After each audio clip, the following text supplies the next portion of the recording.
They say the third time is the charm, and for this carbon-plated trainer, that's certainly the case. This is the Magic Speed 3, and it's time to take it for a run.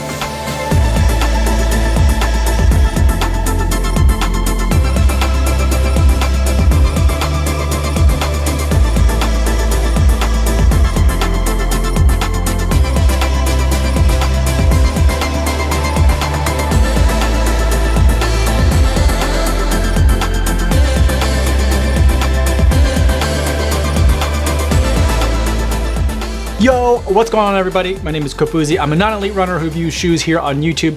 And today I'm going to talk to you guys about the ASICS Magic Speed version 3. But before I give you my thoughts on this shoe, I do want to go over some disclosures. This is a pair of shoes that ASICS sent to me for the purpose of review, so I did not have to pay for them. However, no one's paying me to make this video or to use the shoe, and no one's going to get a chance to preview any of my footage or my thoughts before you guys get a chance to see this video on YouTube. So with that disclosure out of the way, let's talk about the ASICS Magic Speed 3. First, let's go over some specs on this shoe. It's 36 millimeters of stack height in the heel with an unusual 7 millimeter drop, giving us 29 millimeters of stack height in the forefoot. For the women, it's pretty similar with a 7 millimeter drop over there, but they're 1 millimeter less in overall stack height, starting at 35 millimeters and dropping down to 28 millimeters. Now in this midsole, we've got a couple of things. We've got 2 layers of foam, and sandwiched in between them, there is a carbon fiber plate, which you can see now in a little cutout in the bottom of the shoe. That's the plate right there. Now for the layers above and below that carbon fiber plate, we're dealing with ASICS FF Blast Plus, which is their premier daily training foam. For the race shoes, ASICS uses FF Turbo, but for their daily training shoes, they use FF Blast Plus, which is a material that's lightweight, bouncy, yet also cushioned at the same time. And they're bringing those training sensations to what is pretty much a racing setup. Now on the outsole, we have a pattern that's fairly similar to what we see in the racing cousin to this shoe, but there are a couple of slight differences in terms of how far the rubber extends, and also more importantly, how deep this rubber outsole is. I feel like we're getting an extra layer of thickness to this, which is going to help with that durability. Now on the upper, that's where we have another really big change to this shoe, where we now have a switch from the old, more daily trainer type of material and meshes that we saw in last year's version. And this year we're seeing an upper material that's exactly the same as what's in the racing cousin to the shoe in the Metaspeed series. We've got that same motion wrap upper in the Magic Speed 3 now. There is some slight differences in the tongue of this shoe. There's a little bit more padding than what we see in the race version of this shoe, but overall it's definitely geared more towards faster work rather than it is necessarily geared towards comfort. Now altogether, this shoe loses quite a bit of weight from last year. This year it's coming in at 220 grams or 7.7 ounces. Now that we've gone over the specs, let's talk about what it was like to actually run in this shoe. This is definitely a speed day workout kind of shoe for me, but it's got a nice amount of cushion. Now, it's not as soft as say a Nova Blast 3 or a Nimbus 25, which also uses the same type of foam, and that's going to be due to a couple of different things. I think primarily the main differences that we're seeing are due to the shape of this shoe in terms of the overall footprint, but also the fact that we've got that carbon fiber plate in this shoe. I feel like, I haven't gotten confirmation of it, but I feel like the carbon plate position is more similar to what we're seeing in the Metaspeed Edge Plus than what we're seeing in the Metaspeed Sky Plus. And if you're not familiar with either of those two shoes, what that means is the low plate position enhances the sense of stability in a shoe and quick turnover rather than a really bouncy sensation. So when I run in this shoe, I'm not getting like a huge carbon pop type of sensation from it, but what I am feeling is that the shoe lands with confidence. It's not squirrely by any means, and then it rolls forward very quickly for that next toe off. The other thing that I really appreciate about this shoe when running in it is that it gives me one of the things I love about the Metaspeed series, and that's the kind of positive feedback that I get from it, which is very helpful, especially later in a race or later in a workout. And what I mean by that is if I'm running a little bit sloppy and my foot is not quite hitting the ground with good form, usually that happens when I get very tired, the shoe kind of lets me know that. And when I straighten things out and get running with proper posture and running tall, then I really feel like I'm getting everything out of the shoe in a nice positive reinforcement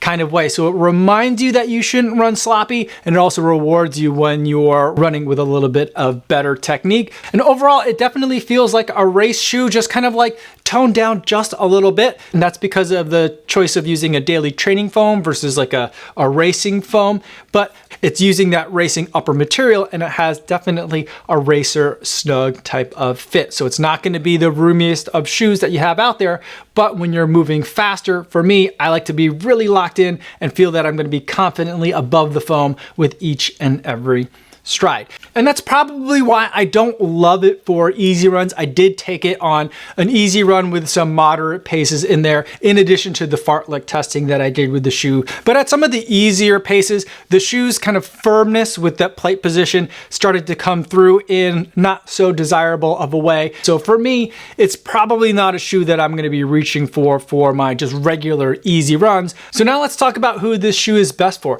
I think this shoe is best for someone who's looking for a speed day shoe, something that you use for your sessions, for your workouts, stuff that you're going to be doing on the roads, and stuff that's probably including repeats. Anything from marathon pace down to mile pace, that's where I feel like this shoe really shines. Anything kind of like below that marathon effort, I feel like it's good, but there's other shoes that kind of do that job a little bit better. Now, in terms of some pairing options for this shoe, I think you can build an entire rotation around it and stay within the ASICS family. For racing, we've already mentioned the racing cousin. This is the Metaspeed Sky Plus.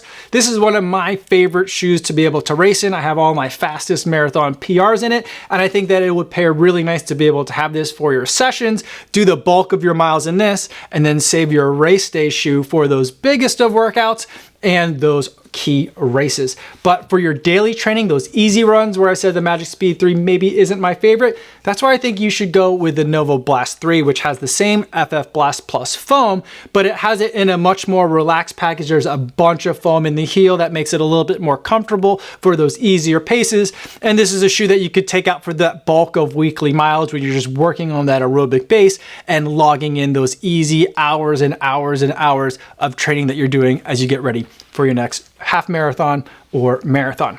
Now let's talk about the buying guide for this shoe. The shoe releases on June 1st, so it's not out yet, at least as of the time that this video was published to YouTube, but it'll be releasing on June 1st at $160. And I've been telling you guys all year how I'm not loving the $160 price point. It seems like every other shoe, or sometimes maybe even more frequently than that, that's gonna be the price of shoes. And I just feel like that's overall high. And I think for this shoe, it might be a little bit on the high side, but it's not something that offends my sensibilities. But nevertheless, let's take a look at some of the competition and see kind of where they stack up. I think my favorite workout shoe, and still my favorite workout shoe, even after having tried the Magic Speed 3, is going to be the Adidas Takumi Sen 9. I love this shoe for everything from mile repeats to 5K PR attempts. It's just a super lightweight and very exciting race day type of shoe. I feel like it's a little bit more speed oriented and race oriented than Magic Speed 3, but I feel like a lot of people who are at least marathoners and not necessarily 5K or 10K people are going to be using these two shoes in the same way. Now, the Takumi Sen 9 is retailing for $180.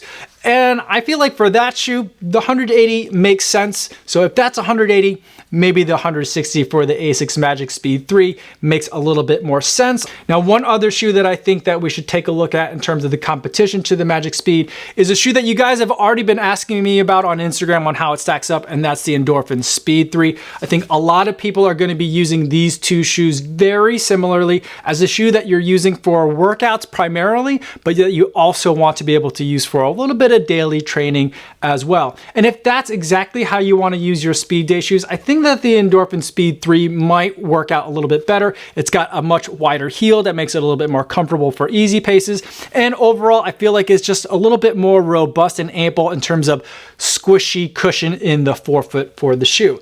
I feel like the way that most of you guys use it though, you're not really looking at it quite so much as a speedier day option though. So if you need something that can pick up the pace, the Magic Speed 3 3 might be the alternative that you look for. So it really depends on whether you're looking for a pure speed day shoe or if you're looking for a speed day shoe that can also do a decent amount of daily training as well. That may tip the scale one way or the other for you. That Endorphin Speed 3 comes in at $170, and for that shoe, I feel like that $170 is also a little bit on the high side, but those are the prices at where we're at least in late May, early June of 2023. If you have any other questions about any of these shoes, feel free to leave it in the comments down below, or better yet, stop by the live stream they do Monday through Friday right here on YouTube. I'd love to talk to you guys in the chat.